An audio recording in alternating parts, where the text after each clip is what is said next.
Descubrir. Crear. Aprender. Participar. Televisión más internet. www.encuentro.com.ar.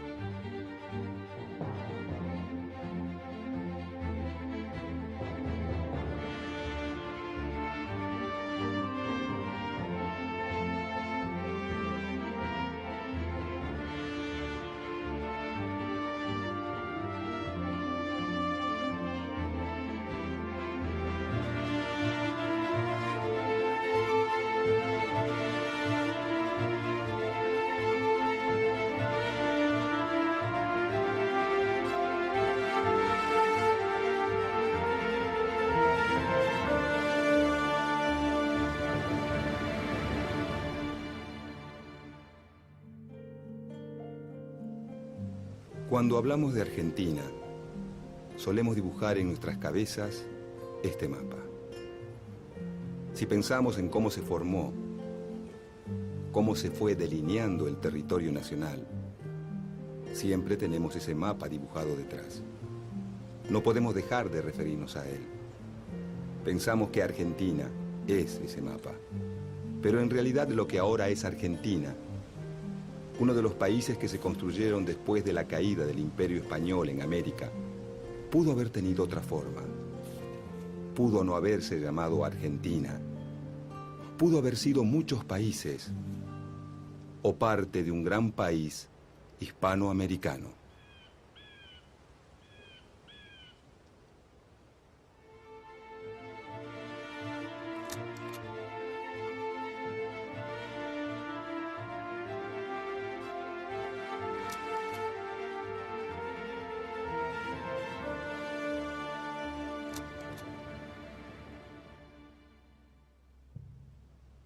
Lo que ahora se llama Argentina era el territorio ubicado más al sur de la América del Sur, que después de la conquista fue organizado por los reyes españoles en el Virreinato del Perú.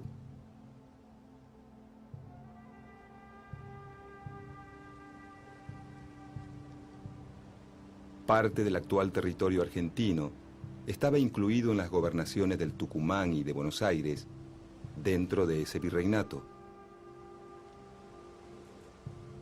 En 1776, la corona española funda el Virreinato del Río de la Plata, que ocupa aproximadamente los actuales territorios de Argentina, Bolivia, Uruguay y Paraguay. El eje de la economía se encuentra en la ciudad de Potosí, productora de grandes cantidades de plata. Y se elige a Buenos Aires como salida del mineral hacia Europa. Cuenta la leyenda que es tanto el mineral extraído que con él se podría hacer un puente entre América y España. Por su ubicación estratégica, Buenos Aires se convierte en la capital del nuevo virreinato. El Imperio Español parece volver a florecer, pero aunque nadie lo sabe, está a punto de derrumbarse.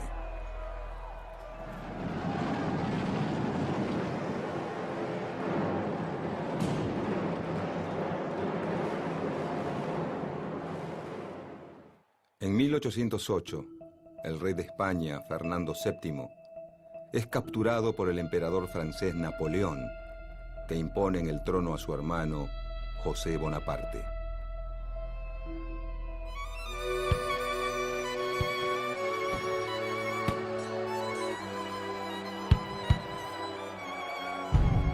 Las ciudades españolas se rebelan y forman juntas en nombre del rey preso. Agrupados en la Junta Central de Sevilla, buscan expulsar a los franceses y mantener su autoridad sobre América. En 1810, la Junta Central se derrumba ante los ataques franceses y España queda bajo el dominio de Napoleón Bonaparte.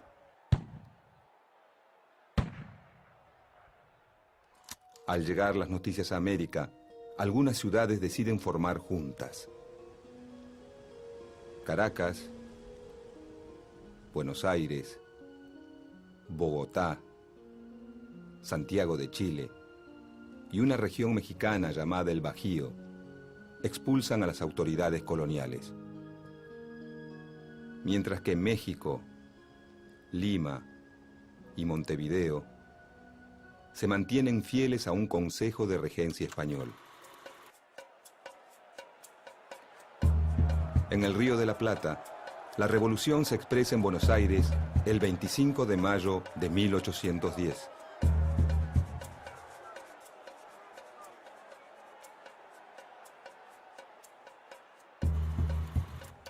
El grupo revolucionario que desplaza al virrey Baltasar Hidalgo de Cisneros cuenta con el apoyo de la milicia criolla, con la que busca asegurarse la adhesión del resto del virreinato. Con la Revolución de Mayo comienza el proceso de independencia de las colonias españolas en el Cono Sur. Paraguay y Montevideo se oponen a la revolución, no así las zonas rurales de la Banda Oriental. Mientras que el ejército de Buenos Aires es derrotado en Paraguay, Montevideo se rinde en 1814. Una expedición enviada por la primera junta obliga a Córdoba a la obediencia y avanza al norte para ocupar el Alto Perú. La expedición comienza con un triunfo, pero finalmente es derrotada. El poder está dividido. Durante años, ni revolucionarios ni realistas pueden pasar más allá de Salta. Para los lugareños, la guerra se convierte en algo cotidiano, en el centro de sus vidas. Entre 1812 y 1815, diferentes grupos patriotas impulsan cambios políticos, aunque no se animan a declarar la independencia.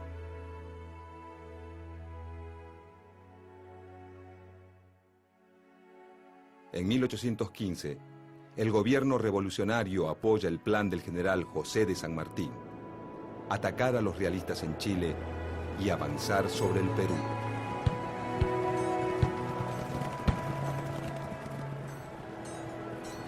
Los territorios revolucionarios americanos están convulsionados por luchas y divisiones. En Buenos Aires, los dirigentes, a pesar de sus diferencias, coinciden en dos premisas: ganar la guerra contra los realistas y mantener un sistema de gobierno centralista con sede en esa capital. El líder revolucionario de la Banda Oriental, Gervasio Artigas, en contra del centralismo porteño, propone un sistema confederal en el que todas las provincias tengan igualdad de condiciones. Artigas es respaldado por Entre Ríos, Corrientes, Santa Fe, la zona de las Misiones, la Banda Oriental y, durante un breve periodo, Córdoba. Para 1815, el territorio revolucionario en América está dividido en dos. El virreinato del Río de la Plata se mantiene en poder de los revolucionarios. México, Nueva Granada, Venezuela y Chile caen bajo el poder realista.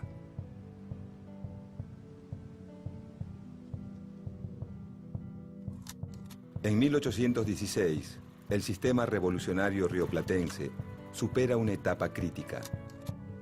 Se reafirman los vínculos entre el interior y Buenos Aires, pero mantienen el enfrentamiento con el litoral.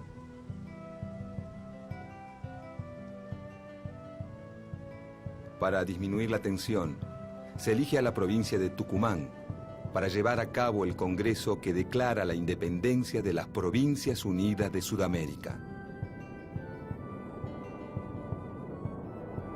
Potosí, Cochabamba y Charcas, que hoy pertenecen a Bolivia, son algunas de las regiones que declaran la independencia. En cambio, algunas provincias que hoy son argentinas, como Santa Fe, Corrientes y Entre Ríos, no concurren al Congreso de Tucumán. El nuevo país independiente tiene dos grandes desafíos: el conflicto con los realistas y la guerra civil entre Buenos Aires y el litoral que dirige Artigas.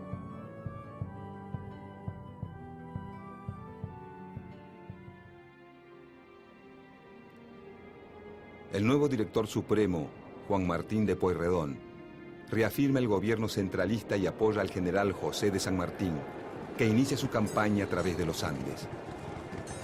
San Martín liberará a Chile y Perú, y así contribuirá a la caída del poderío español en América del Sur.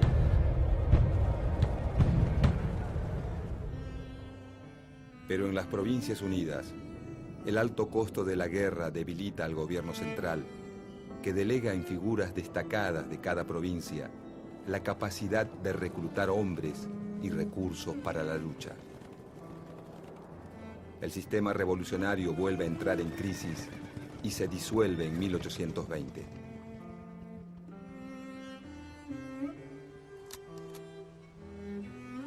En el Virreinato del Río de la Plata, el actual territorio argentino está dividido en 3 intendencias: Salta del Tucumán, Córdoba del Tucumán y Buenos Aires.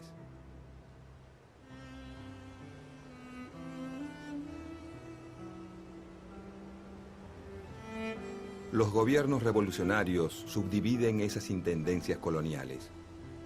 Cuyo es separada de Córdoba, Tucumán de Salta, y el litoral artiguista se desvincula de Buenos Aires. Cuando en 1820 se derrumba el poder central, la única organización política que se mantiene son las ciudades y las zonas rurales que las rodean, es decir, las provincias. Se intenta crear jurisdicciones más grandes luego del derrumbe del poder central, la llamada República de Entre Ríos y la República de Tucumán, pero pronto fracasan. Quedan entonces 13 provincias y más tarde se agregará Jujuy. Cada una de ellas posee autoridades propias. Muchas sancionan una constitución provincial y en algunas surgen líderes locales que se convierten en caudillos. Salta, Tucumán, Entre Ríos, Santa Fe y la Banda Oriental han sufrido la devastación de la guerra.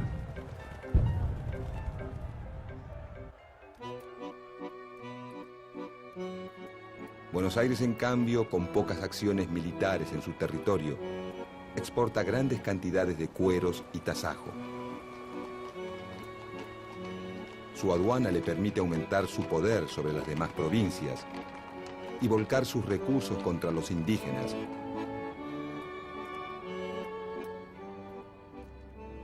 Y en pocos años duplica el territorio hacia el sur.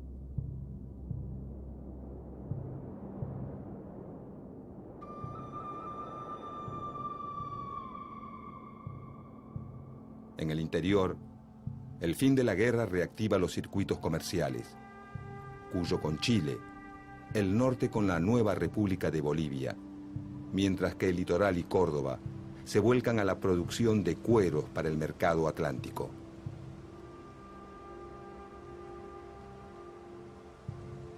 Las nuevas tendencias comerciales, lejos de contribuir a la unidad, fortalecen las divisiones.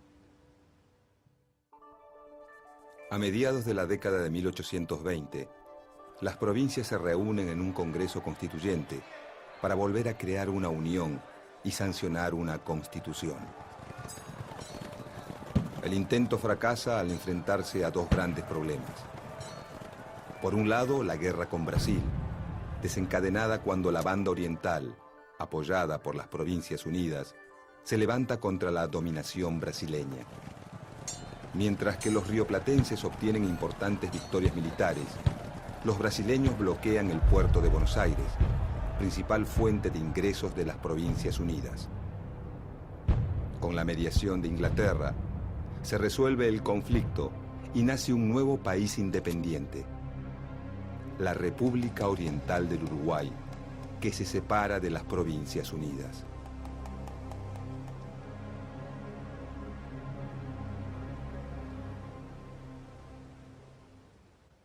Por otro lado, el Congreso Constituyente se enfrenta a una profunda división en el ideal de Estado.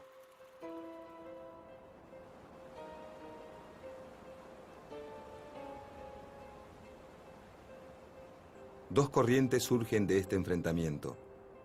Los unitarios, quienes sostienen que el gobierno central, creado durante la Revolución, es el fundamento de la soberanía nacional, y los federales, quienes defienden la soberanía de cada provincia.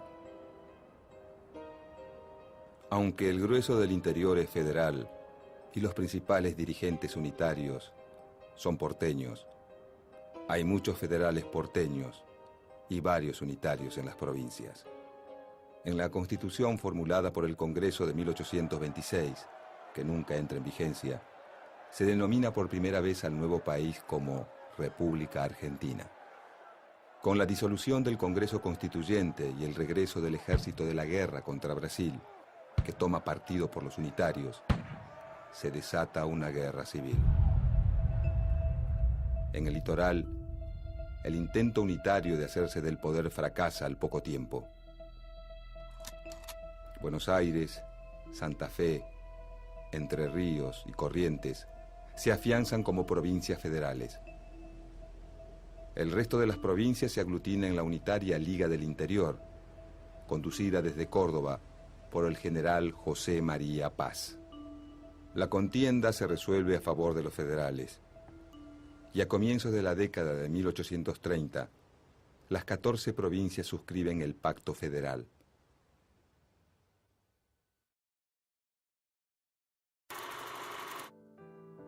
Aunque legalmente las provincias son iguales entre sí, el gobernador de Buenos Aires, Juan Manuel de Rosas, afirmado en el poder desde 1835, logra imponer su orden sobre el resto de la Confederación. Por medio de la diplomacia o de la fuerza, obtiene gobernadores adeptos en todas las provincias, afianzando su poder a través de un único partido federal.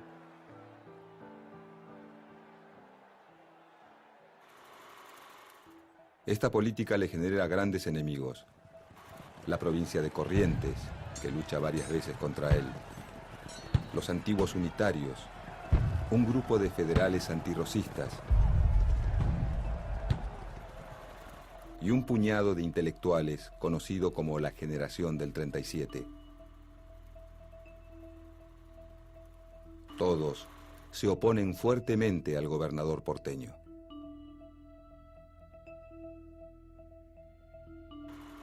Rosas interviene en las luchas internas de la República Oriental del Uruguay. Apoya a los blancos que se enfrentan a los colorados.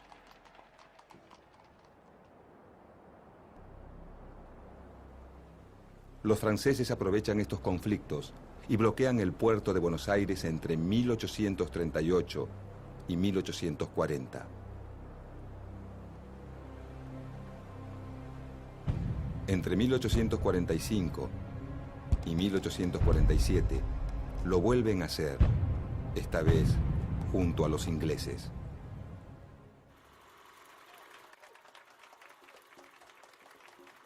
Rosas supera los conflictos y logra el reconocimiento internacional de una zona política autónoma en América del Sur.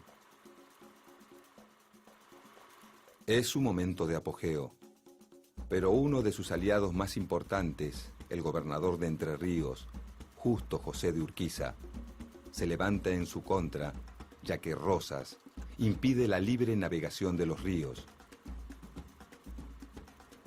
lo que perjudica a las provincias del litoral, que no pueden competir con las exportaciones porteñas.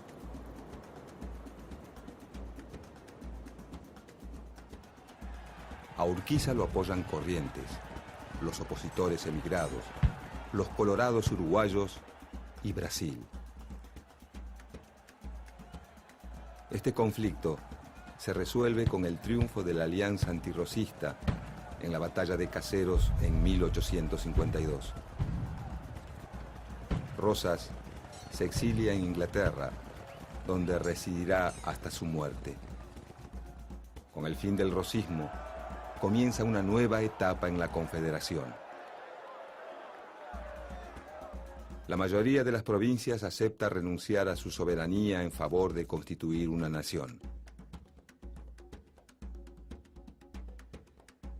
En Buenos Aires llegan al poder los antiguos antirrosistas, ahora nucleados en el Partido Liberal, que se opone al modelo de país de Justo José de Urquiza, al que ven como un nuevo Rosas. El conflicto termina con la separación de Buenos Aires de la Confederación Argentina. Urquiza es elegido presidente de la Confederación y la nueva capital pasa a ser Paraná. Un año después, en 1853, se sanciona en Santa Fe la Constitución Nacional.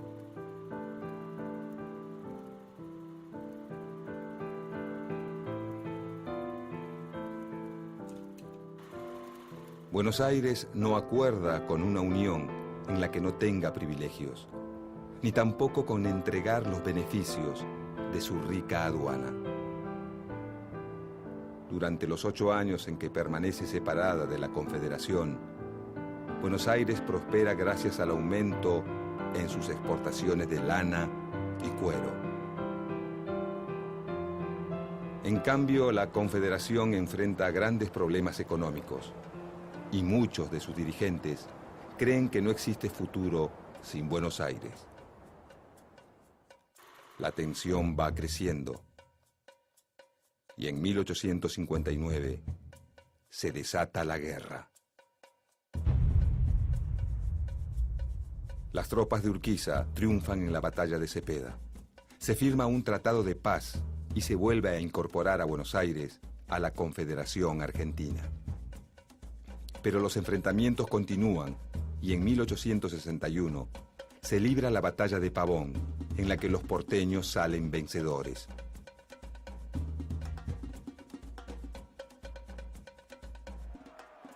Su líder, Bartolomé Mitre, es elegido presidente.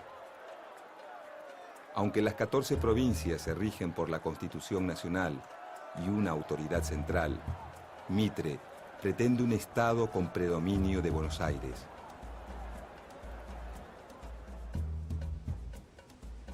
En 1865, el gobierno de Mitre firma el Tratado de Triple Alianza con Brasil y la República Oriental del Uruguay contra Paraguay. Juntos desatan una guerra larga, que en Argentina es impopular y resistida. Concluye con la destrucción socioeconómica del Paraguay, que pierde a la mayor parte de su población masculina.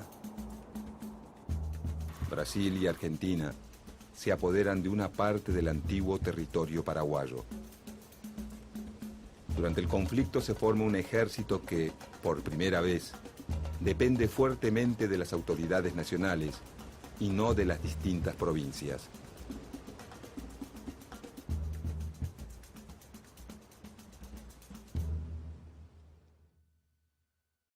Bajo las presidencias de Domingo Faustino Sarmiento y Nicolás Avellaneda, el Estado Nacional afianza su poder sobre los particularismos provinciales, apoyado en un vertiginoso desarrollo económico. Aparecen el alambrado de los campos, el ferrocarril y los inmigrantes europeos que solucionan la escasez de mano de obra. En 1880, 2 candidatos se enfrentan en la elección presidencial. El general Julio Argentino Roca, quien había conquistado territorios al sur de las fronteras, exterminando a los pueblos originarios, y el gobernador de Buenos Aires, Carlos Tejedor.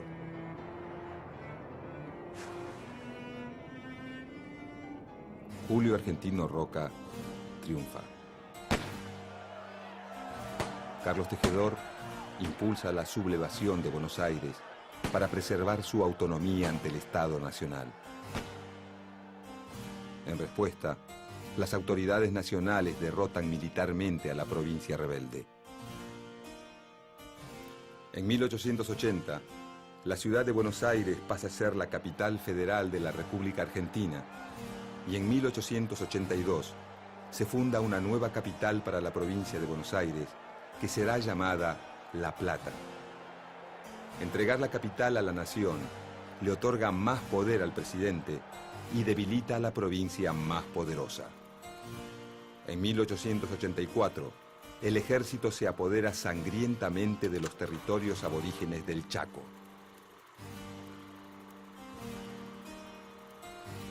Esta región y la Patagonia, conquistada por Roca, pasan a ser territorios nacionales dependientes del gobierno central.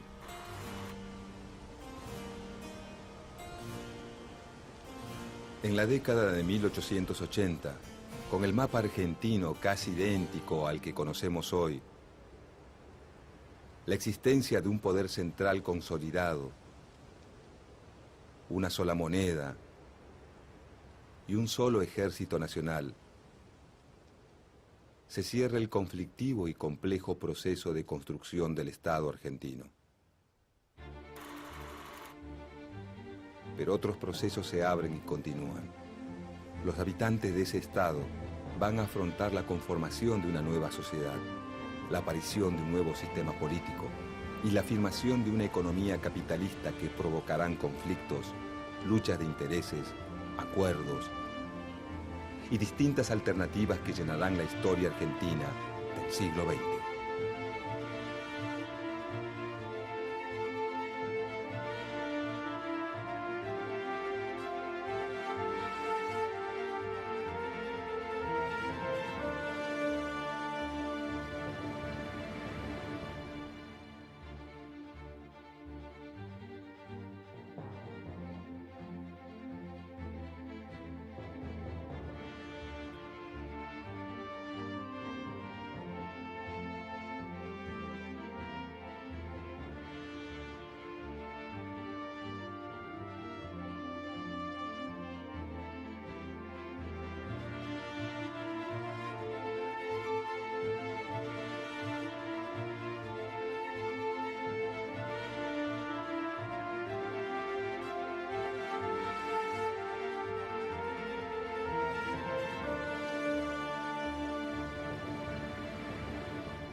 Descubrir. Crear. Aprender. Participar. Televisión más internet.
En el año 1826, el gobierno de Bernardino Rivadavia contrata al oficial prusiano Federico Rauch para matar indios y limpiar la pampa bonaerense de los ranqueles. Rauch, convencido de su misión, se adelanta a sus tropas blandiendo la espada. Hoy, 18 de enero de 1826, para ahorrar balas, degollamos a 27 ranqueles. En el combate de las Vizcacheras, un indio joven de pelo largo, al que llaman Arbolito, lo espera en una hondonada. El militar europeo va solo, adelantado y a toda velocidad, cuando su corcel es boleado. Federico Rauch, el hombre responsable de exterminar indios ranqueles a lo largo de 2 años, cae. Arbolito, que busca vengar a tantos, le corta la cabeza.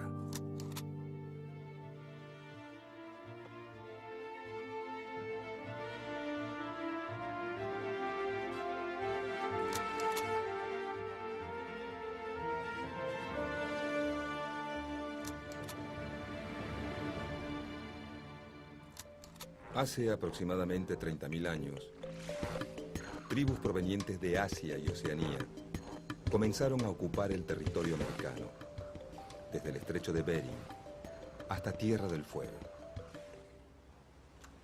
El tiempo y la geografía configuraron diversos pueblos con diferentes culturas y modos de vida.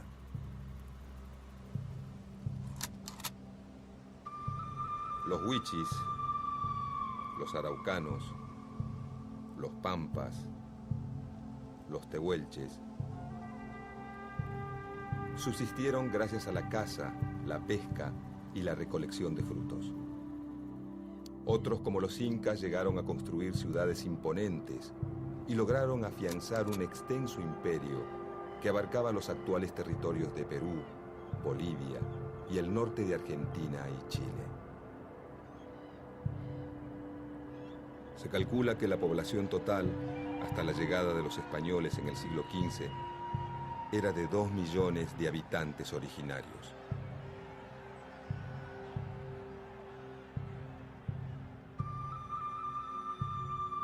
En España funcionaba una rígida sociedad feudal. Quienes no poseían bienes y riquezas difícilmente podían cambiar su situación social. Por eso América representó para muchos campesinos, labradores y nobles empobrecidos la posibilidad de cambiar su condición social, obtener tierras, riquezas, títulos y fama. Derechos y honores reservados hasta entonces solo a la nobleza.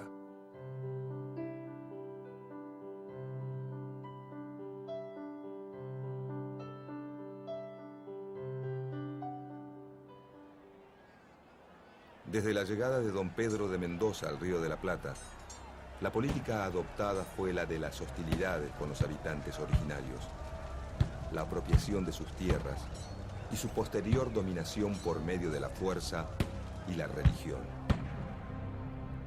Las líneas divisorias entre los asentamientos españoles e indígenas fueron, durante largo tiempo, fluctuantes y reñidas.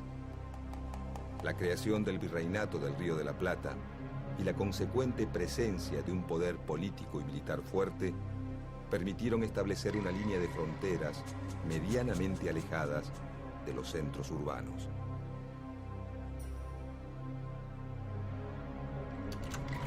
De esta manera, los territorios que quedaron fuera de esta línea pasaron a formar parte del denominado desierto, con la intención de evocar un lugar despoblado aún cuando esos territorios continuaban habitados por las comunidades aborígenes. Muchos fueron los que pensaron que esos grupos y su forma de vida no pertenecían a la civilización, sino a la barbarie. El indio era el bárbaro, el salvaje al que había que domesticar o exterminar. La Revolución de Mayo trajo aparejada una política conciliatoria e integradora. En octubre de 1810, el secretario de Guerra y Gobierno, Mariano Moreno, encomendó al coronel Pedro Andrés García una expedición pacífica, diplomática y comercial hacia las Pampas. García elevó un informe a la Junta en el que decía que el indio, a pesar de su barbarie, podía ser reducido y asimilado a la civilización. Además, propuso fortificar una frontera desde el río Colorado, al sur de Mendoza, para establecerse en Salinas Grandes, Guaminí y Sierras de la Ventana. Cuando el coronel Feliciano Chiclana visitó a los ranqueles en Liubucó en 1819, pactó con ellos una alianza contra los españoles. En Buenos Aires, el saladero, industria dedicada a la elaboración de tasajo, carne seca conservada en sal, creció notablemente y dio origen al grupo de los saladeristas rioplatenses, que ejerció enorme influencia en la dirección política del naciente país. Para ello, era necesario, además del ganado, contar con la sal traída de Salinas Grandes o de la costa patagónica, todos territorios pertenecientes a distintas tribus. Así, las estancias cercanas a la ciudad avanzaron sobre territorio indígena y ocuparon los campos donde estos se abastecían de ganado salvaje.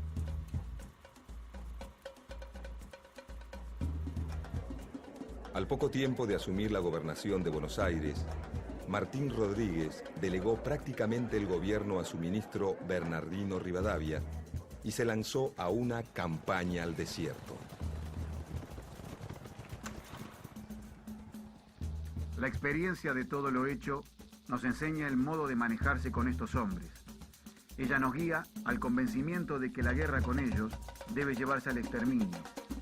En la guerra se presenta el único remedio bajo el principio de desechar toda la idea de urbanidad y considerarlos como enemigos que es preciso destruir y exterminar.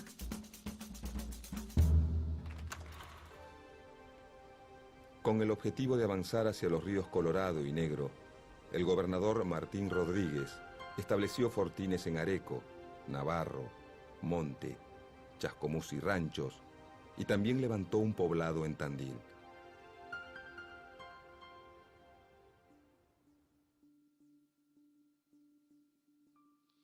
Fue errado y muy dañoso el sistema de conquistar a los indios salvajes a la bayoneta y de hacerlos entrar en las privaciones de la sociedad sin haberles formado necesidades e inspirándoles el gusto de nuestras comodidades. El ascenso de Rivadavia a la presidencia en 1826 significó para los Pampas la pérdida de una enorme cantidad de territorio. Todas las tierras públicas de la provincia quedaron hipotecadas como garantía del empréstito tomado con la casa bancaria Baring Brothers de Londres. Rivadavia decidió entonces aplicar el sistema de enfiteusis, por el cual los productores rurales podían ocupar y hacer producir las tierras públicas, no como propietarios, sino como arrendatarios. La ley promulgada en julio de 1826 lo establecía sin lugar a dudas. Quedan especialmente hipotecados al pago del capital e intereses de la deuda nacional las tierras y demás bienes inmuebles de propiedad pública, cuya enajenación se prohíbe en toda la nación. En vez de fraccionar la tierra y entregarla en lotes a pequeños y medianos productores para que la trabajaran, la enfiteusis rivadaviana entregó miles y miles de hectáreas a quienes ya eran grandes propietarios.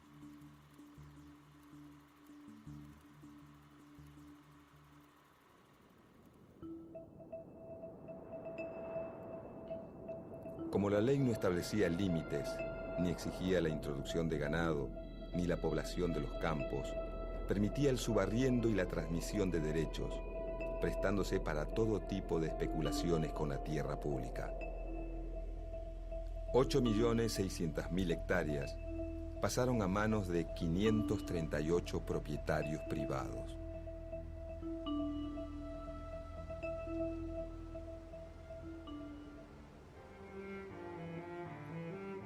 Para controlar las fronteras y garantizar la tranquilidad de estos propietarios, Rivadavia contrató al mercenario prusiano Federico Rauch, que recibió el grado de coronel del Ejército Nacional.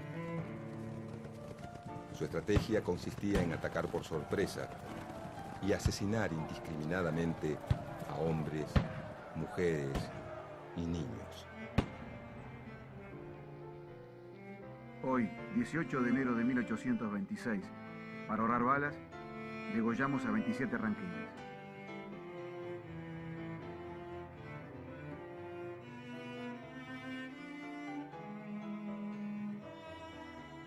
Pronto le llegaría su turno al espanto del desierto. El 28 de marzo de 1829, en el combate de las Vizcacheras, Rauch fue derrotado y degollado por el ranquel Arbolito. Al momento de morir Rauch, los 30.000 kilómetros cuadrados de pampas que poseía Buenos Aires se habían transformado, por el avance del ejército, en más de 100.000. Una ciudad en la provincia de Buenos Aires, aún hoy, lleva su nombre.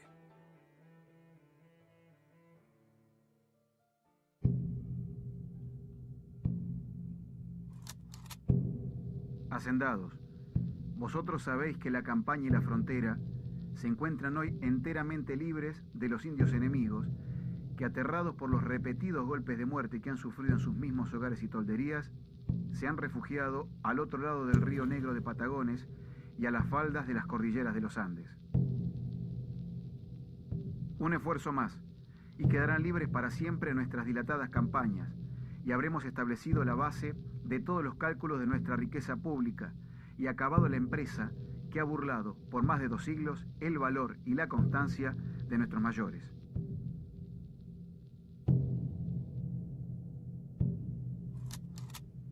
Entre 1833 y 1834, Rosas emprendió su campaña al desierto, financiada tanto por la provincia como por los estancieros bonaerenses. La expedición contó con el apoyo de los gobiernos de San Luis, Córdoba, San Juan y Mendoza. Se le encargó a Facundo Quiroga comandar una ofensiva conjunta contra el indio. Organizados en 3 divisiones, la última dirigida por el mismo Rosas, penetraron en territorio indígena, llegando a los ríos Colorado y Negro y ocupando Choele, Choel. Durante la campaña, Rosas combinó la conciliación con el sometimiento.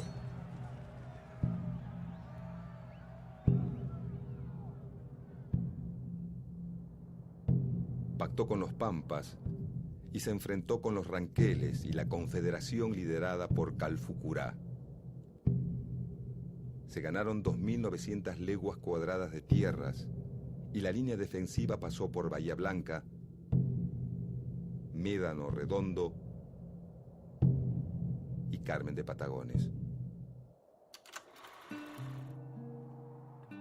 Según un informe que Rosas presentó al gobierno de Buenos Aires, el saldo de la operación militar fue 3.200 indios muertos, 1.200 prisioneros, 1.000 cautivos blancos rescatados.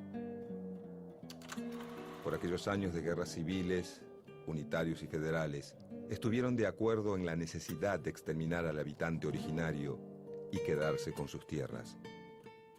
Poco antes de escribir el Facundo, y mucho antes de ser presidente, Sarmiento declaraba: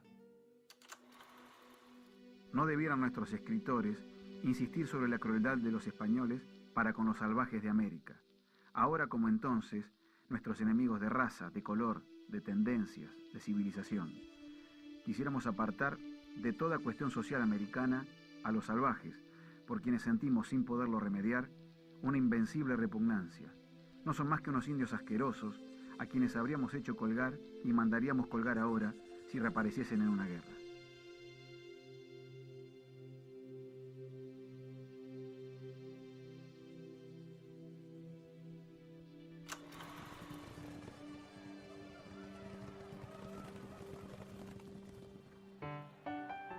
Durante la última mitad del siglo XIX, Argentina se insertó en el mercado internacional como productora y exportadora de productos primarios.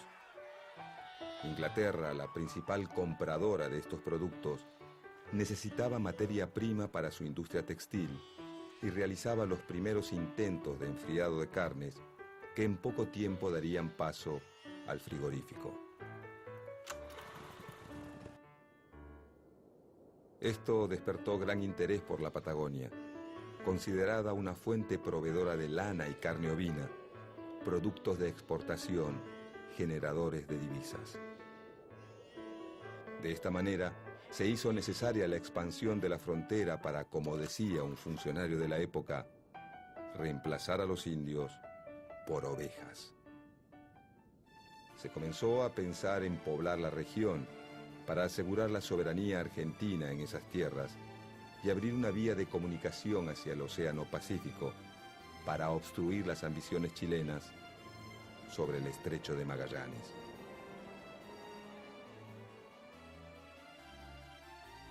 En 1874 asumió la presidencia Nicolás Avellaneda y poco tiempo después promovió la Ley de Inmigración y Colonización.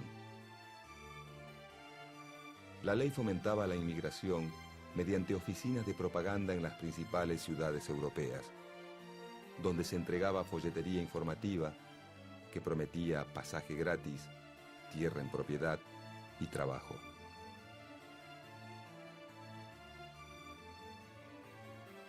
Pero al llegar la oleada inmigratoria, la mayoría de las tierras estaban repartidas entre los grandes terratenientes. La nacionalización del territorio resultaba imprescindible. El gobierno le encargó al ministro de Guerra, Adolfo Alsina, un plan para terminar definitivamente con el problema del indio y del desierto, y correr nuevamente la línea de frontera. Este emprendimiento intentó alcanzar el Río Negro y lograr la paz con las comunidades indígenas. La falta de planificación y la incapacidad del gobierno de elaborar tratados que respetaran mínimamente los intereses indígenas llevaron a varios caciques a organizar una gran invasión.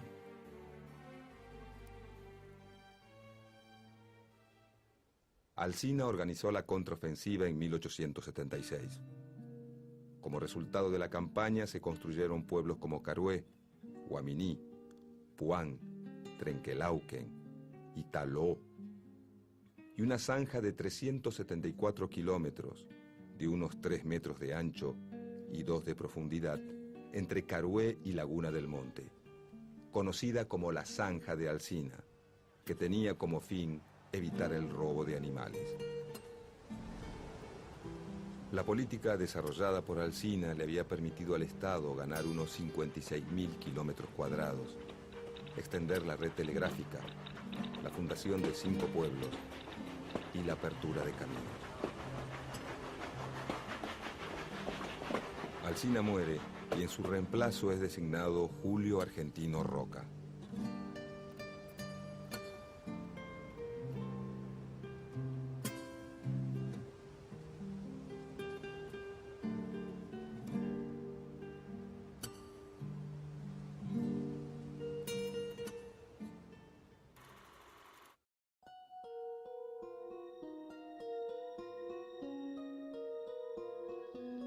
Sellaremos con sangre y fundiremos con el sable, de una vez y para siempre, esta nacionalidad argentina que tiene que formarse como las pirámides de Egipto y el poder de los imperios, a costa de sangre y el sudor de muchas generaciones.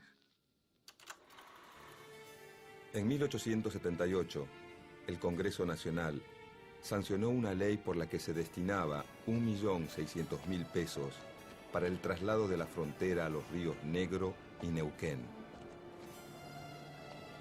La suma millonaria se obtendría a través del producido de las tierras públicas nacionales que se conquistaran. Casi 400 personas se quedaron con más de 8 millones de hectáreas de las mejores tierras del mundo. El nuevo ministro de Guerra aplicó un plan de aniquilamiento de las comunidades indígenas a través de una guerra ofensiva y sistemática. El plan se realizó en 2 etapas. Una ofensiva general sobre el territorio comprendido entre el sur de la provincia de Buenos Aires y el Río Negro, y una marcha coordinada de varias divisiones para confluir en las cercanías de la actual ciudad de San Carlos de Bariloche. Julio Argentino Roca modernizó las tropas e incrementó la construcción de líneas telegráficas. Los batallones comenzaron a utilizar nuevos armamentos, como los fusiles Remington, con un alcance de 1000 metros y la ventaja de disparos sin humo de pólvora que les permitía pasar inadvertidos. En julio de 1878, el plan estaba en marcha y el ejército de Roca lograba sus primeros triunfos con la captura de prisioneros y el rescate de cautivos. Cuando finalmente Roca emprendió su campaña, el indio estaba ya muy lejos de ser un enemigo formidable.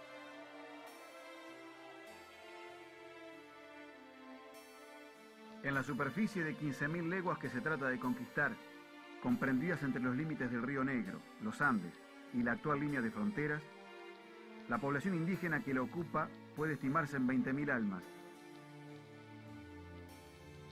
Tenemos 6.000 soldados armados con los últimos inventos modernos de la guerra, para oponerlos a 2.000 indios que no tienen otra defensa que la dispersión ni otras armas que la lanza primitiva.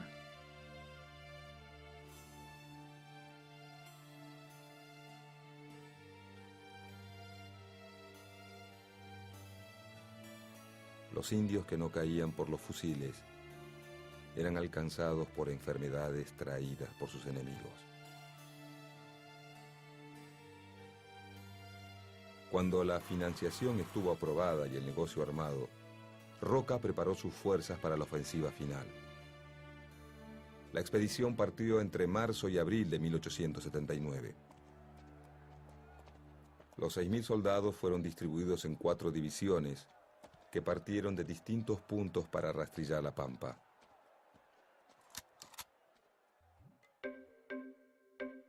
Dos de las columnas estarían bajo las órdenes del propio Roca y del coronel Napoleón Uriburu, que atacarían desde la cordillera para converger en Choel-Choel. Las columnas centrales, al mando de los coroneles Nicolás Levalle y Eduardo Racedo, entrarían por la pampa central para ocupar la zona de Traorú, Lauquén y Poïtahué. Todo salió según el plan, con el acompañamiento de la Armada que con el buque El Triunfo, a las órdenes de Martín Guerrico, navegó por el Río Negro. Roca demoró la llegada de las tropas a Choel-Choel para arribar a la margen izquierda del Río Negro el 25 de mayo de 1879. Tras la celebración de la victoria aquel Día de la Patria, Roca encaró el último tramo de la campaña. El 11 de junio las tropas llegaron a la confluencia de los ríos Limay y Neuquén. Pocos días después, el conquistador ministro debió regresar a Buenos Aires para garantizar el abastecimiento de sus tropas y para estar presente en el lanzamiento de su candidatura a presidente de la República por el Partido Autonomista Nacional.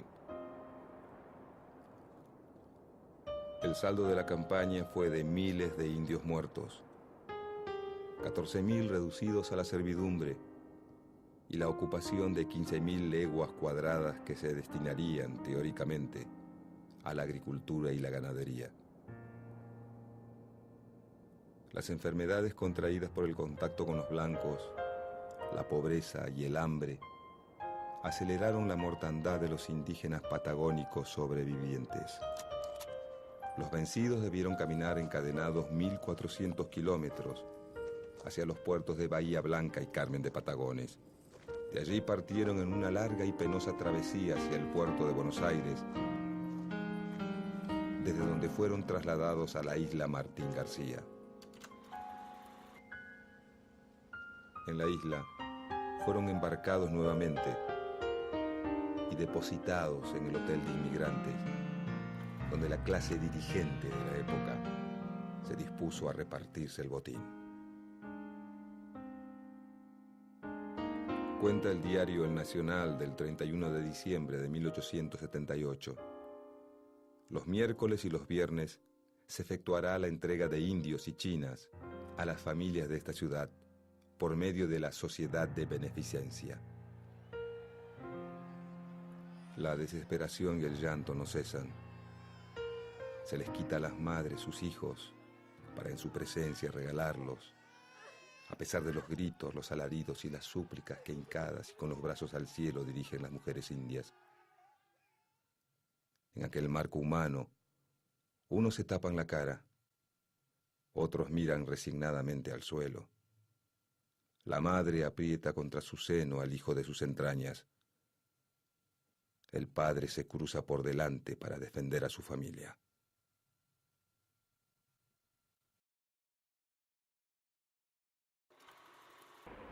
De todo me acuso, Padre, pero juro ante Dios que no tengo una sola muerte inútil sobre la conciencia. La absolución. Ergo te absolvo, in nomine Pater, Figlio e Spirito Santo. Amén. La jerarquía católica expresó oficialmente su beneplácito por la conquista a través de Monseñor Fagnano. Dios en su infinita misericordia ha proporcionado a estos indios un medio eficacísimo para redimirse de la barbarie y salvar sus almas: el trabajo y sobre todo la religión, que los saca del embrutecimiento en que se encontraban.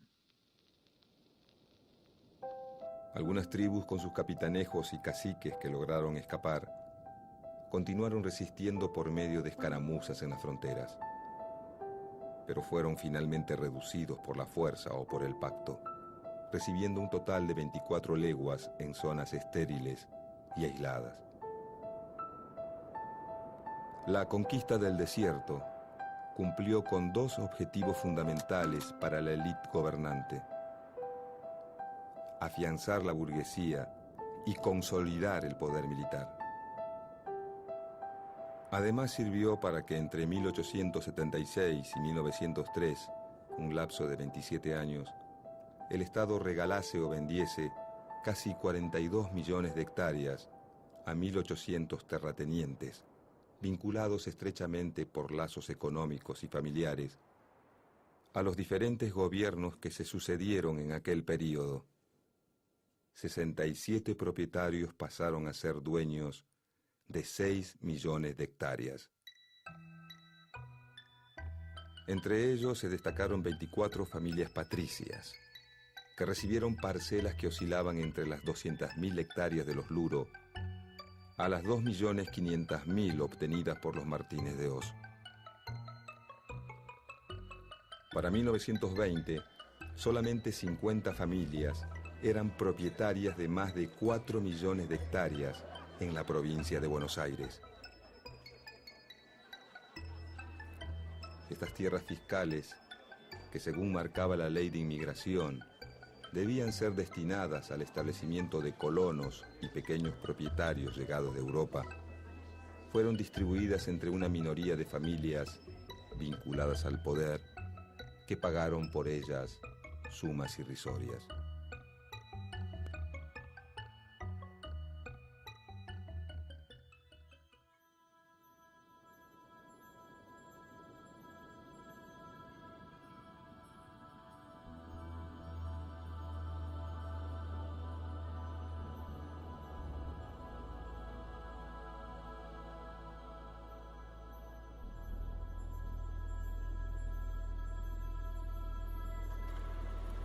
Algunos pequeños propietarios se dedicaron a la explotación ovina y poblaron el desierto con ovejas. Otros dejaron centenares de miles de hectáreas sin explotar y sin poblar, especulando con la suba del precio de la tierra. Aún hoy, el territorio de la Patagonia tiene un porcentaje de medio habitante por kilómetro cuadrado.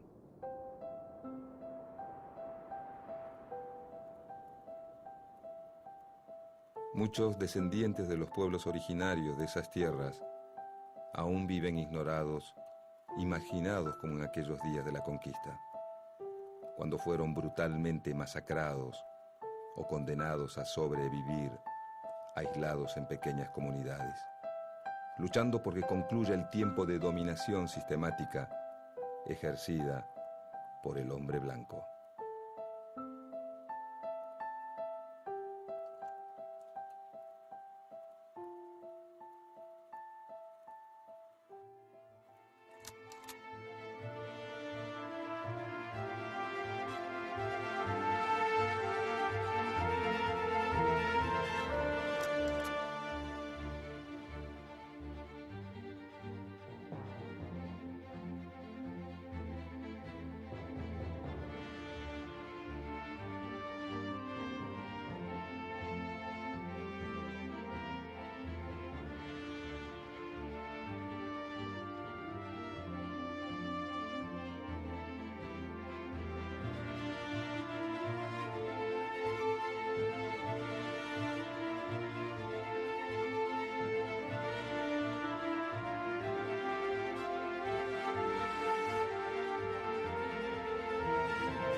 El carruaje avanza sin prisa en la noche fría del 1 de julio de 1896.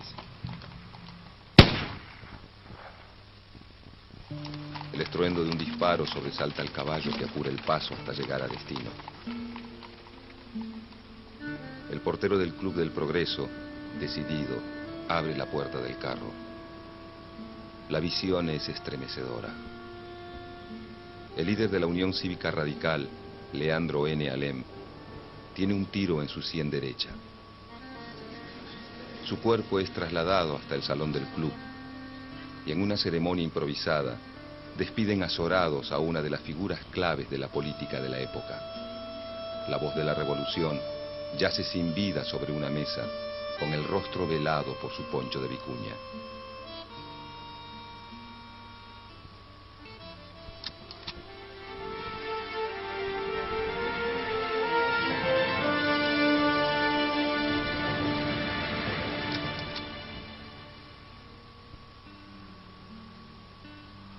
Desde 1880, gobierna la Argentina el PAN, Partido Autonomista Nacional.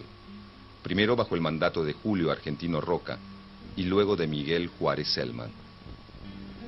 El fraude es el mecanismo usual en las elecciones. En todo el país, pero sobre todo en el litoral, las transformaciones sociales producto de la inmigración masiva se hacen cada vez más notorias. Juárez Celman lleva 4 años en el gobierno. Su política económica profundiza el desarrollo del modelo agroexportador, que genera una crisis económica que, a medida que avanza, articula a los opositores. A partir de la publicación de un artículo en el diario La Nación, que denuncia el lamentable estado de las cosas, sin una oposición que controle el poder del presidente, se conforma la Unión Cívica de la Juventud, que reúne a un grupo de jóvenes estudiantes universitarios que organiza, el 1 de septiembre de 1889 en el Jardín Florida, la primera manifestación de oposición a Juárez Celman. Después de esta reunión, la Unión Cívica de la Juventud cambia de nombre al incorporar a otros opositores y comienza a llamarse Unión Cívica. Luego de 10 años de mantenerse fuera de la política, el popular caudillo Leandro N. Alem regresa como líder de la Unión Cívica y firme opositor al régimen roquista. La oposición liderada por la Unión Cívica tiene 2 objetivos: agitar a la opinión pública contra el gobierno y preparar una revolución para derrocar al presidente.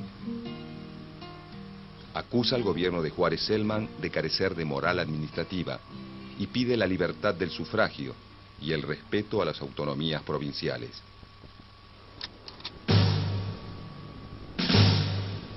El 26 de julio, en el Parque de Artillería, el general Manuel J. Campos, que está ligado a la Unión Cívica y tiene a su mando a 50 militares del Batallón de Ingenieros, recibe a Alem en plena madrugada. Leandro N. Alem será el jefe de los civiles, mientras que el general Campos será el jefe militar de la revolución. En pocas horas se suman 400 civiles y más de 1000 uniformados que inician el alzamiento conocido como la Revolución del 90. El presidente Juárez Celman se dirige hacia el cuartel de retiro, donde se concentran los hombres del ejército y la policía leales al gobierno.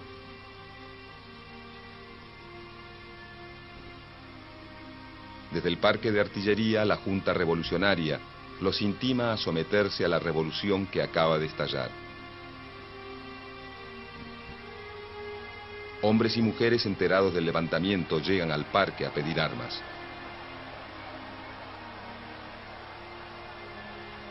La Junta los forma en 2 batallones y ordena la movilización de la Guardia Nacional.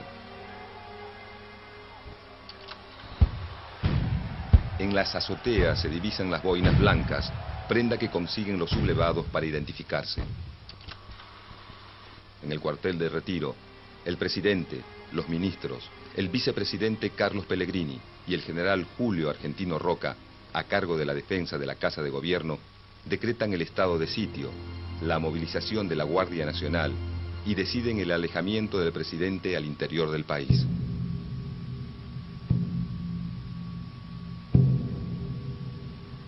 El general Levalle y el vicepresidente comandan el ataque contra los rebeldes.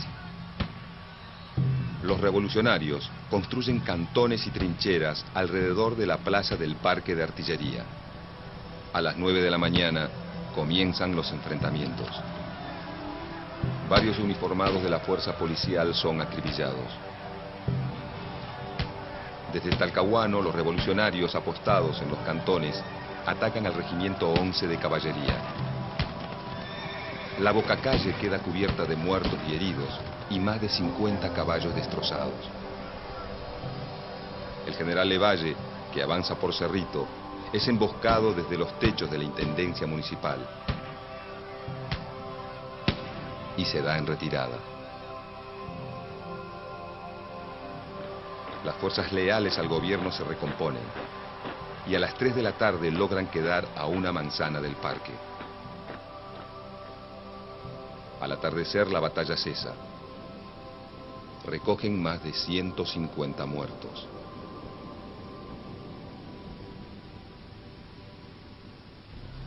Por la mañana se reinician los ataques y las fuerzas revolucionarias deben replegarse dentro del parque.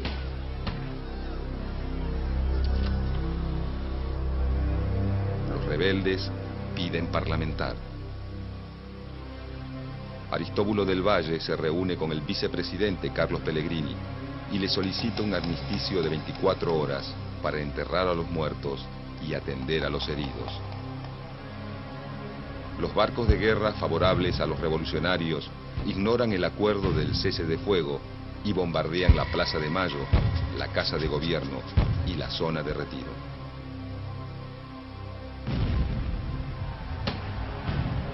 A las 5 de la tarde se reanudan los combates en la zona del parque.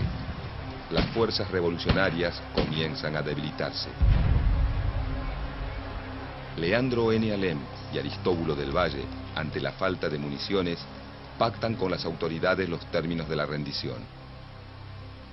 La revolución ha concluido.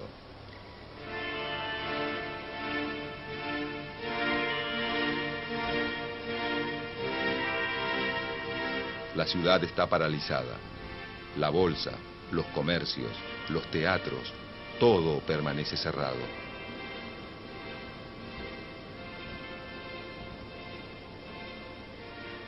Juárez Celman, sin el apoyo de su propio partido, presenta la renuncia el 6 de agosto de 1890. Lo sucede el vicepresidente, Carlos Pellegrini.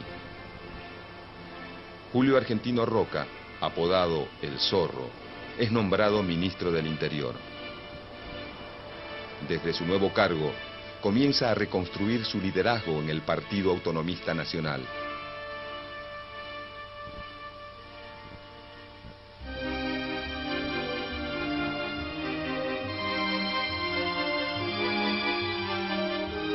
En 1891, la Unión Cívica proclama su fórmula para las próximas elecciones. Proponen a Bartolomé Mitre como presidente y como vice a Bernardo de Irigoyen. Dentro del Partido Autonomista Nacional, los llamados modernistas, en oposición a Roca, impulsan la renovación del sistema político para asegurar elecciones limpias. Roca decide pactar con Mitre una fórmula única para las siguientes elecciones presidenciales. Mitre es un hombre de la Unión Cívica, donde hay dirigentes como Bernardo de Irigoyen o Leandro N. Alem, que proponen seguir la lucha, pero ahora contra Roca. Al aceptar Mitre el pacto propuesto por Roca, provoca la ruptura de la Unión Cívica.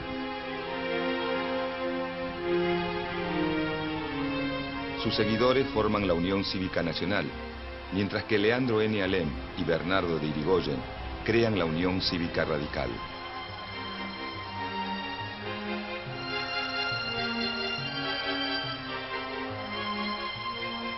La posición en contra del régimen de los radicales hace que el presidente Carlos Pellegrini declare el estado de sitio y detenga a varios de sus dirigentes, acusándolos de estar organizando una revolución.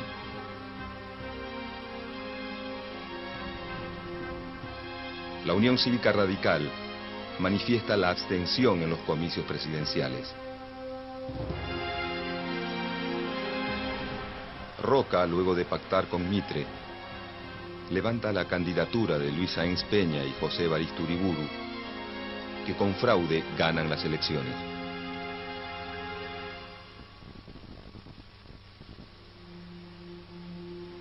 En 1893, cercado por los conflictos políticos, el presidente Luis Sáenz Peña convoca al antiguo cívico Aristóbulo del Valle para que sea ministro. Leandro N. Alem y sus partidarios radicales reconocen a Del Valle como a un viejo compañero de lucha y, seguros de no ser reprimidos, inician levantamientos en Santa Fe, San Luis y Buenos Aires para derrocar al régimen conservador. Del Valle se opone y renuncia. El Congreso aprueba la intervención de las 3 provincias que los rebeldes han logrado tomar. Un mes después, hay 3 nuevos levantamientos en las provincias de Santa Fe, Corrientes y Tucumán. Julio Argentino Roca, nuevo comandante en jefe del ejército, acaba con los levantamientos. La victoria lo posiciona, una vez más, como el hombre necesario para los conservadores. Leandro N. Alem ha formado a su sobrino Hipólito Yrigoyen para ser un importante político de nuestra historia.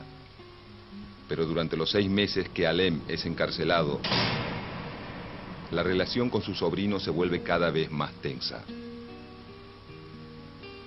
El nuevo líder radical, Hipólito Yrigoyen, es acusado por Alem del fracaso de la revolución. La relación entre ambos se quiebra definitivamente. Los radicales conservadores seguirán con don Bernardo. Otros radicales serán socialistas o anarquistas. La canalla de Buenos Aires, dirigida por el pérfido traidor de mi sobrino Hipólito, se irá con Roque Sáenz Peña. Y los intransigentes nos iremos. Aristóbulo del Valle muere. Leandro N. Alem, con sus fuerzas agotadas, entristecido por la muerte de su amigo y compañero de lucha, y acuciado por problemas económicos, escribe su testamento político. He terminado mi carrera. He concluido mi misión. Para vivir estéril, inútil y deprimido, es preferible morir. Sí, que se rompa, pero que no se doble. Mis dolencias son gravísimas, necesariamente mortales.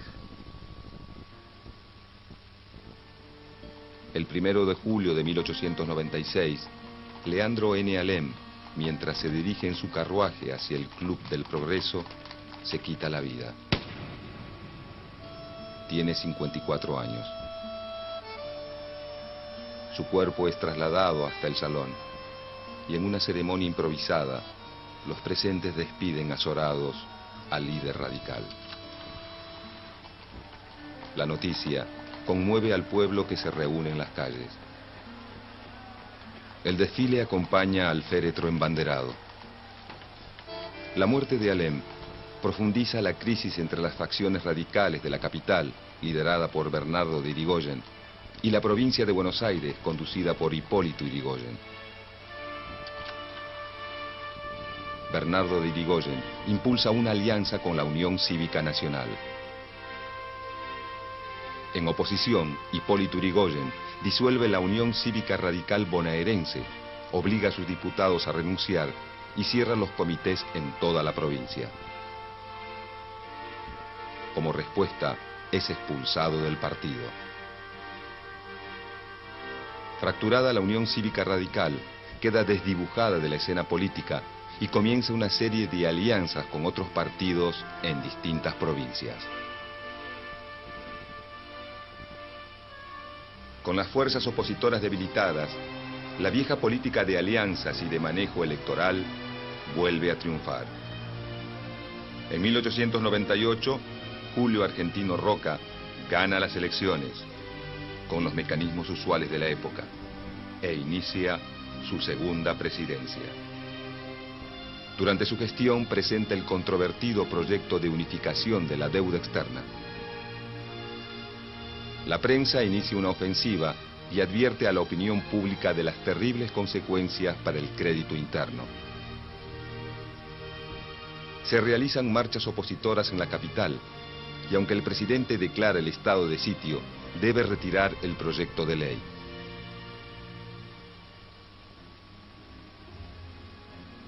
Ante el avance de los ideales anarquistas entre los trabajadores y el aumento de la conflictividad social ante las malas condiciones de vida y de trabajo, se plantean dos respuestas. En 1902 se sanciona la ley de residencia, que permite la expulsión del país de aquellos extranjeros que son considerados agentes de perturbación social, los anarquistas. Y también se lleva adelante una investigación de las condiciones de trabajo en Argentina, que sirve como base para un proyecto de Código del Trabajo, pero no llega a ser aprobado por el Congreso. Se acercan las elecciones y las prácticas fraudulentas continúan.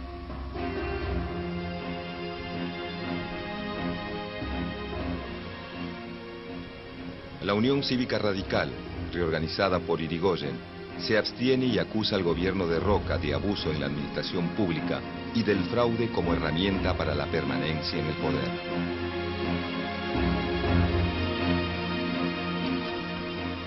En 1904, la fórmula conservadora de Manuel Quintana y José Figueroa Alcorta gana las elecciones. En 1905, estalla la última revolución radical en Buenos Aires, Rosario, Córdoba y Mendoza.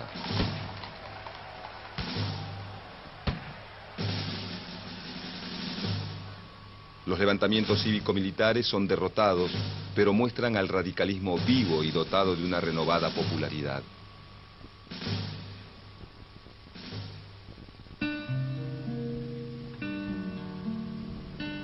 A fines de 1905, el presidente Manuel Quintana enferma gravemente y muere pocos meses después.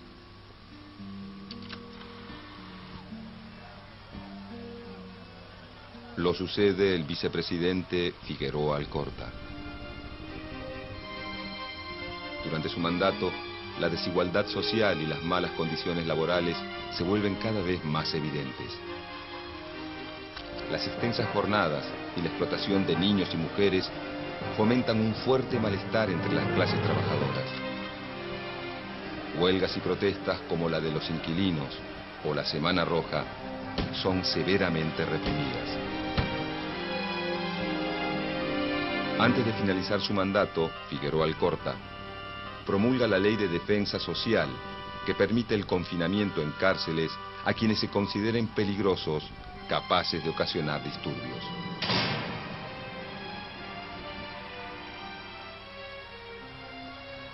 El presidente se despide con los festejos del centenario de la Revolución de Mayo, con la pretensión de demostrarle al mundo la prosperidad de la nación argentina.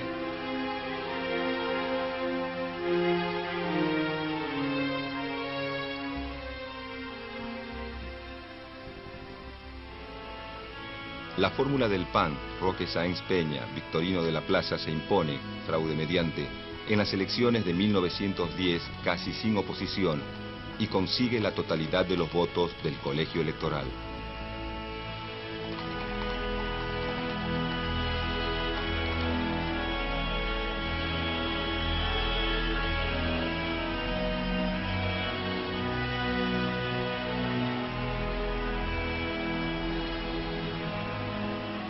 El presidente electo, líder de los conservadores modernistas, que han logrado desplazar a Roca en el manejo del partido, se reúne con Hipólito Yrigoyen, jefe de la Unión Cívica Radical. Yrigoyen promete abandonar la vía revolucionaria y Roque Sáenz Peña promulgar la ley electoral que será fundamental para la historia de la República Argentina.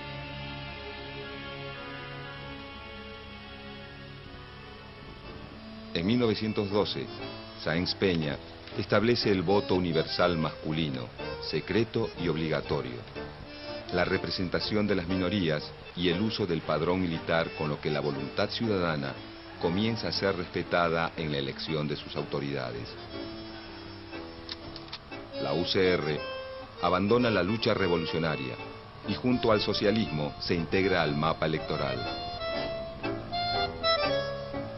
El partido liderado por Hipólito Yrigoyen surge como una fuerza nacional por encima de las diferencias regionales y de clase. Sus actos son cada vez más masivos. La UCR organiza una red de comités por todo el país que se va posicionando como la base de su poder electoral. En 1916, la fórmula radical con Hipólito Yrigoyen a la cabeza gana en las elecciones presidenciales sin fraude. Años de precariedad política llegan a su fin. La ley Sáenz Peña representa la llave hacia un nuevo periodo político en la historia argentina. Una nueva metodología regirá al país durante los próximos 14 años. Las elecciones sin fraude y el inicio de una nueva política en que las masas populares tendrán mucho para decir.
Descubrir. Crear. Aprender. Participar. Televisión más internet.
El 25 de junio de 1912, en la localidad de Alcorta, en la provincia de Santa Fe, una multitud se dirige a la sociedad italiana, dispuesta a terminar con la distribución irracional de las ganancias obtenidas por el trabajo de la tierra y la fuerte explotación a la que son sometidos.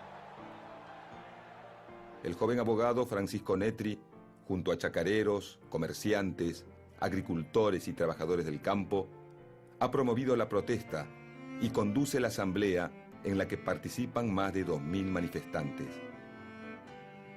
La rebelión es el inicio de la protesta más extensa en la Argentina agroexportadora, a la que se le suman los sindicatos de trabajadores rurales, pequeños comerciantes y más de 100.000 chacareros. El 5 de octubre de 1916, es asesinado de un disparo Francisco Netri, impulsor y partícipe fundamental de El Grito de Alcorta, el movimiento generador de las bases de la Federación Agraria Argentina.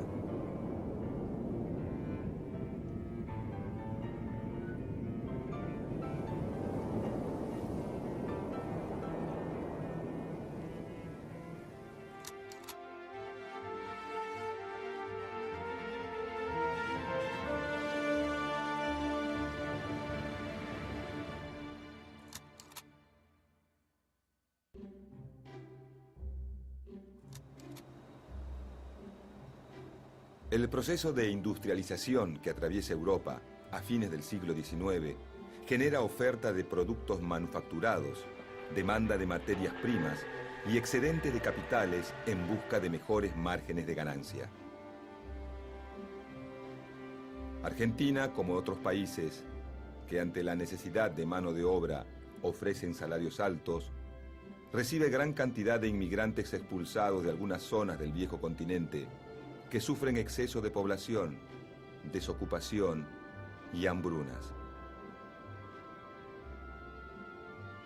América Latina se reacomoda en el nuevo mercado mundial y Argentina se incorpora como una de las principales productoras de alimentos y materias primas. La reorientación genera un nuevo patrón económico, el modelo agroexportador. Este modelo se basa en la exportación de carnes y granos, producidos a partir de la explotación extensiva de la tierra, que necesita de capitales externos para inversiones, y la incorporación de mano de obra inmigrante.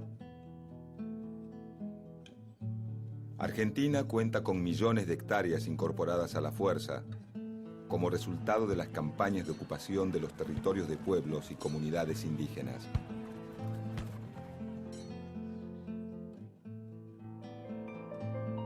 La expansión de la frontera agrícola, el desarrollo del sistema ferroviario, el alambrado de los campos y la llegada masiva de inmigrantes para solucionar la escasez de mano de obra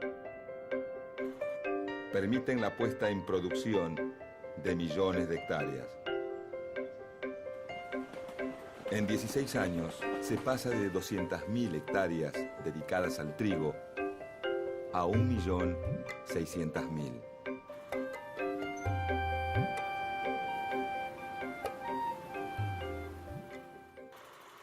El Estado Nacional emite bonos sobre los que paga intereses mayores a los europeos.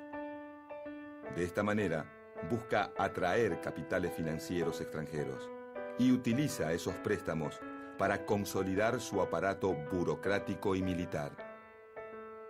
La gran mayoría del capital invertido es británico, dado que Gran Bretaña es la principal potencia económica mundial.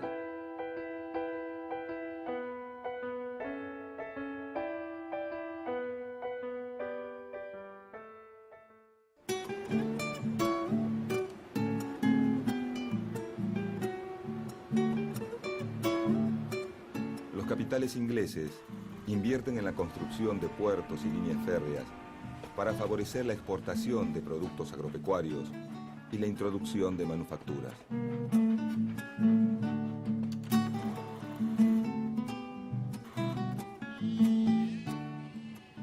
Desde la década de 1850, en Argentina, comienza a desarrollarse la producción agrícola a partir del proceso de colonización, que consiste en el loteo de tierras en parcelas de un tamaño rentable para la producción basada en la mano de obra familiar. Los gobiernos de Santa Fe y Entre Ríos y los empresarios colonizadores privados garantizan el asentamiento de extranjeros y ofrecen facilidades de crédito para pagar la tierra y capital a través de instrumentos e insumos de labranza como arados y azadas. Con la llegada de inmigrantes, se desarrolla la producción agrícola en la zona norte de la región pampeana, en el centro y sur de Santa Fe y en el sudeste de Córdoba.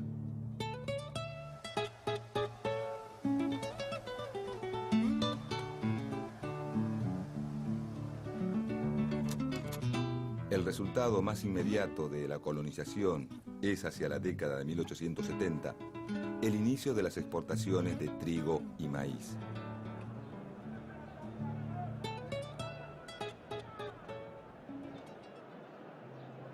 Para 1890, el crecimiento económico y la capacidad de consumo entran en crisis, provocando el cierre de muchos bancos, la consecuente pérdida de los depósitos y la bancarrota del Estado Nacional. La crisis del 90 tiene un duro impacto sobre los colonos que pagan las hipotecas de sus parcelas. Los dos grupos más numerosos y vulnerables son, por un lado, los pequeños arrendatarios que explotan la tierra en base a la mano de obra familiar, y por otro lado, los llamados braceros, que son peones y jornaleros empleados como mano de obra en la cosecha ante la demanda de brazos.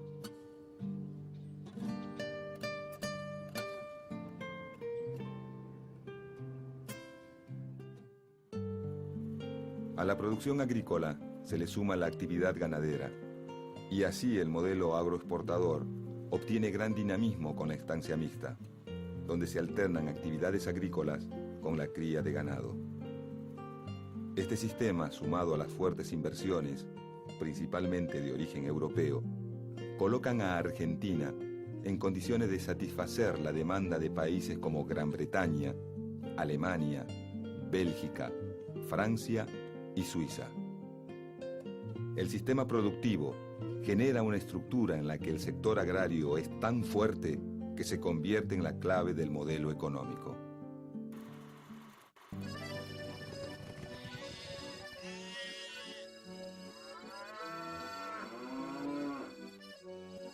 Con la importación de sementales que producen más kilos de carne en menos tiempo, se perfeccionan las razas ganaderas según el gusto de los diferentes mercados que las consumen. El grupo de productores dedicados al ganado refinado, dividido entre criadores y los que engordan a los animales, conocidos como invernadores, se consolida.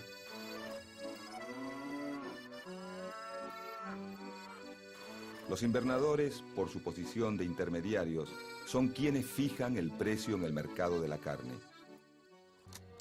Hasta fines del siglo XIX, el ganado se exporta en pie, es decir, vivo. Pero a principios del siglo XX comienza la exportación de carne congelada y luego enfriada. La aparición del frigorífico es decisiva en el crecimiento de las exportaciones de carne, que también quedan en poder extranjero. Primero en manos británicas, Las Palmas y Smithfield, y más tarde en norteamericanas, Swift y Armour. Aunque también algunos frigoríficos como Sancinena y La Negra son de capital nacional.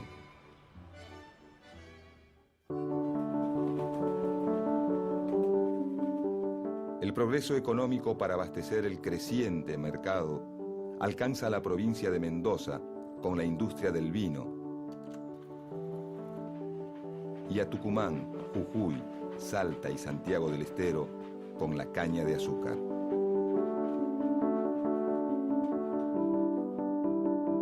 El Estado, a través de tarifas aduaneras a la importación, protege estas actividades productivas. Alienta y garantiza obras de infraestructura que permiten conectar a las regiones productoras con los mercados consumidores. En el norte de Santa Fe, parte de Corrientes, Chaco y Santiago del Estero, se inicia un proceso de explotación de los bosques de quebracho, principalmente por parte de la compañía La Forestal del Chaco, una empresa de capitales ingleses con aportes de accionistas franceses y alemanes. Del quebracho se extrae el tanino, una sustancia que se exporta y se consume a escala local para curtir cueros. Además, la madera del quebracho se utiliza para producir durmientes de ferrocarril y postes. En Santa Fe, La construcción del ferrocarril abarata la salida de los productos y alienta la instalación de fábricas de tanino, obrajes, talleres, almacenes y poblados en las zonas que atraviesa. A muchas de las tierras fiscales, apropiadas durante las campañas de ocupación del norte patagónico, se las utiliza para la ganadería extensiva. Hacia ellas se traslada el ganado ovino, desplazado de la pampa húmeda por el desarrollo de la agricultura y el ganado bovino. Así, se genera un paisaje de contrastes entre los escasos valles con irrigación destinados a la agricultura intensiva y con mayor cantidad de habitantes, y las miles de hectáreas que quedan sin poblar y sin explotar por la gran especulación con el precio de la tierra. 6 millones de hectáreas quedan en manos de un puñado de propietarios.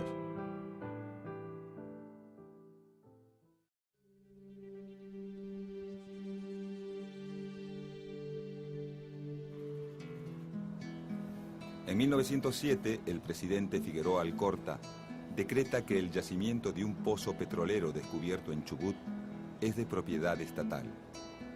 A partir de entonces empieza a formarse un nuevo polo de desarrollo en esa provincia.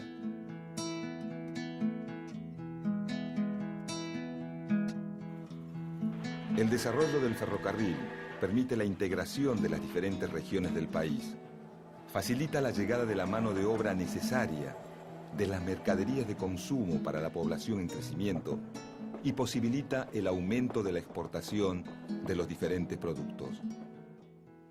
Es Gran Bretaña quien domina el negocio de los ferrocarriles. La expansión de la red ferroviaria es vertiginosa. Pasa de 9.400 kilómetros en 1890 a casi 34.000 kilómetros en 1914.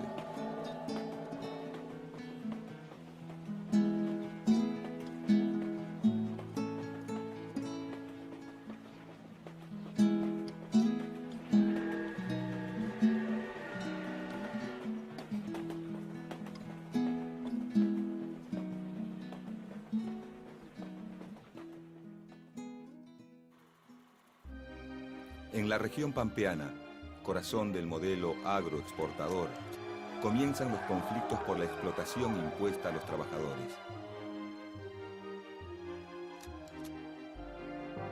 Bajos salarios, extensas jornadas laborales y excesivos cánones de arrendamiento de las tierras chocan con la idea promovida por el gobierno y los terratenientes de que se vive un desarrollo social armónico. La alta movilidad de la mano de obra en épocas de poco trabajo en el campo traslada los conflictos a las ciudades. Entre 1901 y 1904 se realizan varias huelgas protagonizadas por peones de la región pampeana, asalariados del sector cañero del noroeste y quebracheros de la zona chaqueña. En 1911, la mala cosecha eleva el precio de los granos. Al año siguiente, las condiciones climáticas favorables permiten una cosecha récord que provoca la baja del precio de los granos por la abundancia de oferta. Para los arrendatarios, esto significa menos ingresos y grandes dificultades al momento de afrontar el pago de los elevados cánones de arrendamiento. La situación se vuelve acuciante para los pequeños productores, que a las deudas originadas por la mala cosecha del año anterior se les suma la caída de los precios del grano. Muchos comienzan a juntarse en almacenes, parroquias y viviendas precarias para buscar soluciones. En la provincia de Santa Fe, en la localidad de Firmat, se organiza la Sociedad Cosmopolita de Agricultores. En Vigán, la de Campesinos Unidos. Las demandas deben ser escuchadas. El 25 de junio de 1912, varios pueblos rurales del sur santafesino amanecen con sus faenas campestres paralizadas. Francisco Netri, un joven abogado llegado de Italia en 1897, está al frente de la asamblea. Le debe a su hermano Pascual, párroco del pueblo de Alcorta, el haberlo acercado al movimiento agrario.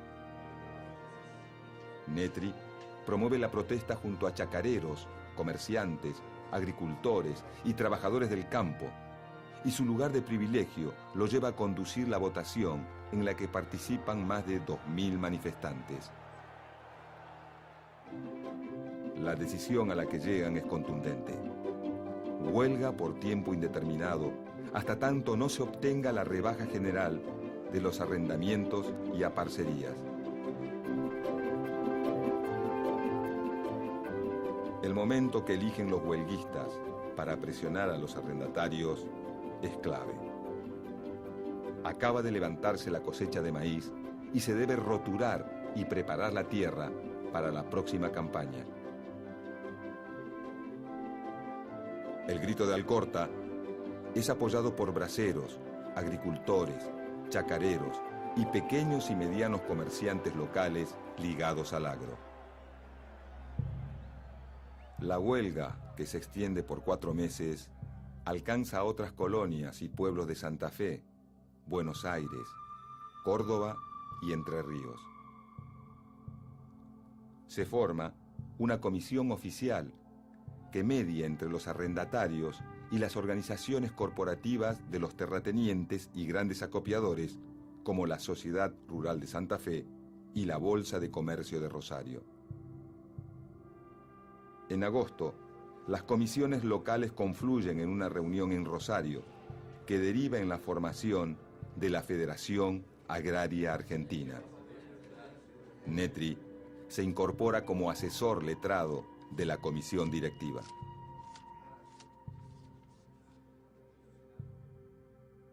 El Grito de Alcorta es el primer movimiento agrario de gran alcance que promueve la Asociación Gremial de Chacareros y crea una corriente que estimula las protestas y el surgimiento del cooperativismo agrario.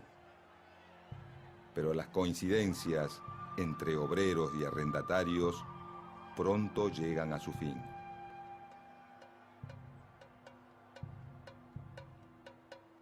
Los braceros se organizan y producen amplias huelgas de asalariados rurales con la esperanza de terminar con el trabajo esclavo al que aún son sometidos. A partir del Grito de Alcorta, los propietarios acuerdan suavizar las condiciones de contratación según las demandas de los productores y se consigue la rebaja de los arrendamientos y la consolidación de la organización gremial de los chacareros en la Federación Agraria Argentina. Creada con la unión de los chacareros y dirigentes radicalizados, la Federación Agraria Argentina se alinea con los terratenientes. Entre 1912 y 1917, Europa maneja el mundo, tecnológica, financiera y políticamente. El dominio sobre las áreas coloniales y las necesidades de expansión de las grandes potencias industriales hacen que las confrontaciones se vuelvan cada vez más frecuentes, no solo en el viejo continente, sino también en las colonias de África, China o el Medio Oriente. Pero el enfrentamiento entre el Imperio Austrohúngaro y Serbia traspasa las fronteras el 1 de agosto de 1914 y la declaración de guerra se extiende hasta Rusia, desatando un conflicto en el que participan 32 naciones. La Argentina, aunque se abstiene, no sale ilesa de la Gran Guerra. Las importaciones disminuyen, muchas industrias se achican o desaparecen y aumenta la desocupación y el trabajo precario.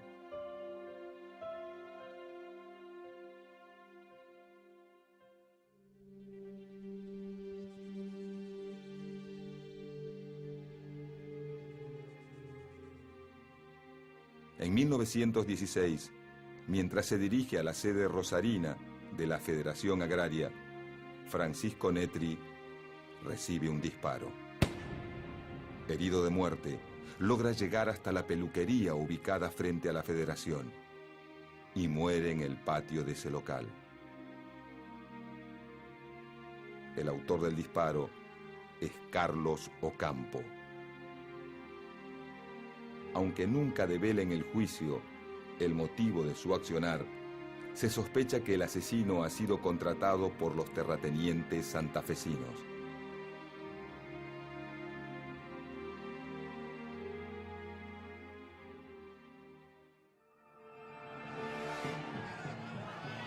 Para 1917, el estallido de la Revolución Rusa impulsa la radicalización de algunas fracciones locales de anarquistas, socialistas y comunistas. Pero la postura de los chacareros de no alinearse tras ningún ideal político les permite una mejor negociación frente a los gobiernos radicales, tanto en Santa Fe desde 1912 como a nivel nacional desde 1916 con las presidencias de Hipólito Yrigoyen. Esta posición negociadora lleva a la sanción de la primera ley de arrendamientos agrícolas en 1921.